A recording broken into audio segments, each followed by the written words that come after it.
right now. We're joined by Cooperative Governance MEC spokesperson Senzelwe Mzila to give us more on the situation there. Senzelwe, from COGTA's current assessments in the province, how severe is the damage, especially in northern KZN, particularly in areas like Jozini and Umhlabiyalingana? And maybe give us a sense of your concerns at this stage. Good evening to you and good evening to the viewers. The province of KZN, particularly the areas that are on the northern part, continue to experience inclement weather conditions.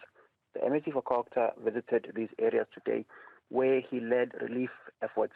Now, in terms of the interim reports that we have, 158 households have been affected, with 70 of them completely destroyed by the flooding.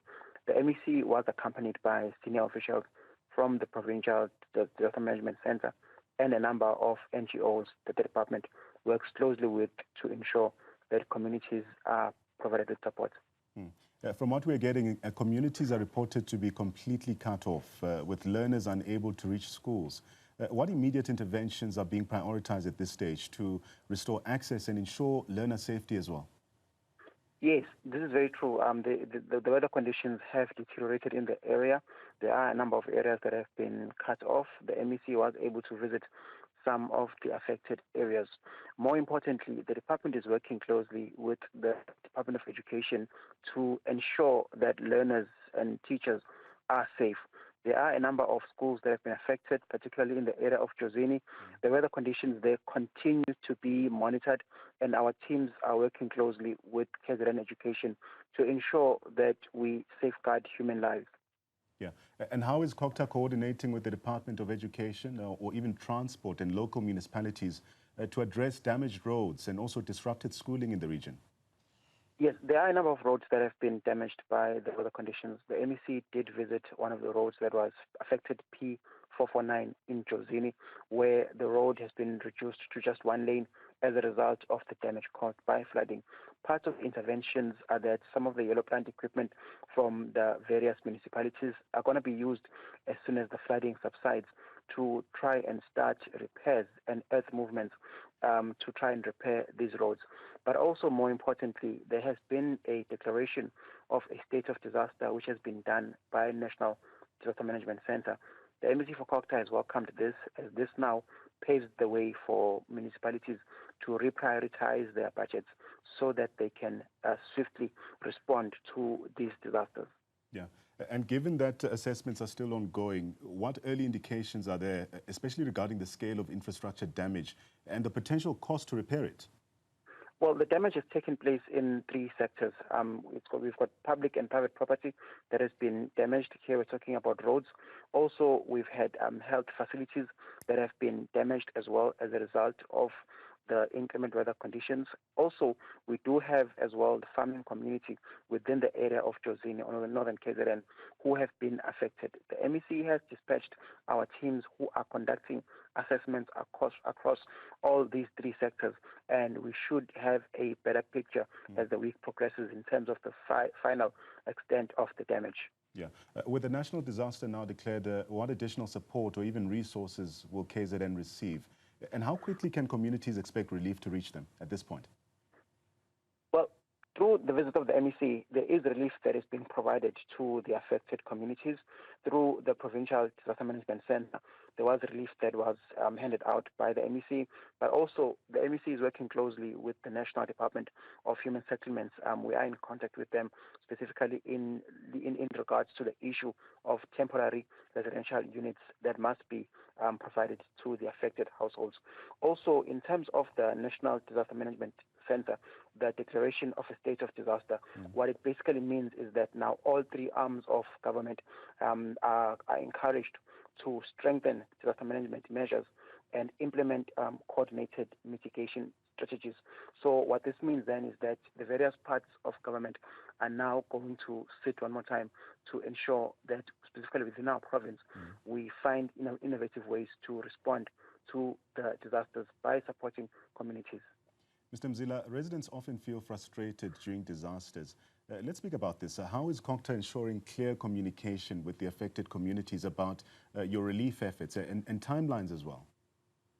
Well, I think the important thing is that at this moment in time, the areas that we've been able to visit, we're not going there alone. We're working closely with the local municipality. So immediately there is intervention that is taking place. Now, there are other measures that need to take place in support of the communities. For example, we've got communities that have been moved to community halls. These community halls are supplied with hot meals, and these people are there because we've asked them to evacuate the areas where they find themselves, because those areas are low-lying and pose a danger to themselves and their families. Now, in terms of the other interventions that we are doing as well, we're working closely with Amakosi, the institution of traditional leadership, to identify land that is on areas that are high ground, where those who are living in low-lying areas can be moved to and settle there. Yeah. It seems severe weather events are occurring more frequently now in South Africa. Let's speak about this. What long-term measures are in place, especially in the province, considering to make rural infrastructure more resilient to floods as well? What is the province doing in this regard? Well, the province is one of the most affected when it comes to the issue of inclement weather conditions. There are a number of interventions that have been done by the MEC, and part of the interventions that MEC Buthelezi has done is the beefing up of capacity within rural disaster management centers. The MEC signed an agreement with the Development Bank of Southern Africa that invested about 3 million rands into the procurement of equipment that has been handed over to our rural disaster management centers in our various municipalities.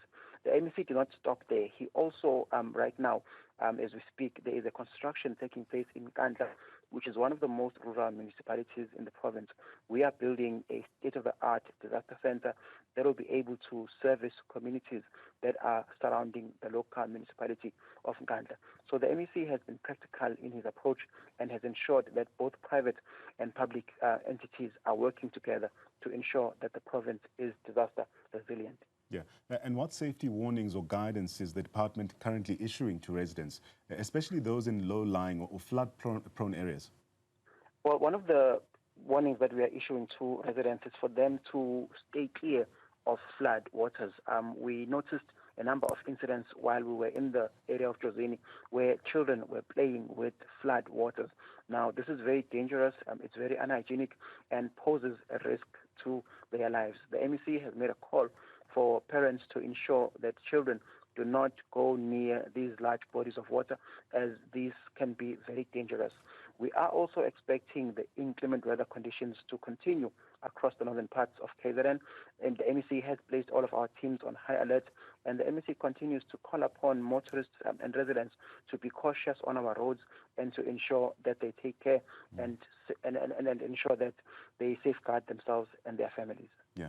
Mr. Mzila, for families whose daily lives and livelihoods have been disrupted, what social or humanitarian support is available right now? Well, the communities that have been affected right now, some of them have been moved to community halls. We are providing support to them. We're working together with various state-owned entities.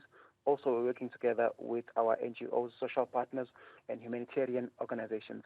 We are also calling upon our communities to continue to be on the alert when it comes to weather conditions. We do not encourage people when they are traveling that they must just make sure that they stay up to date with the most relevant information in terms of the weather conditions. All right. That brings us to the end of this conversation on the devastating floods affecting northern KZN. Our thanks to the provincial COGTA spokesperson, Senzelwe Mzila, shedding light on the impact, the ongoing relief efforts, but also what lies ahead for the affected communities there. As heavy rains continue, residents are urged to remain vigilant, heed weather warnings as well, and avoid unnecessary travel. We'll continue to track these developments quite closely and keep you informed.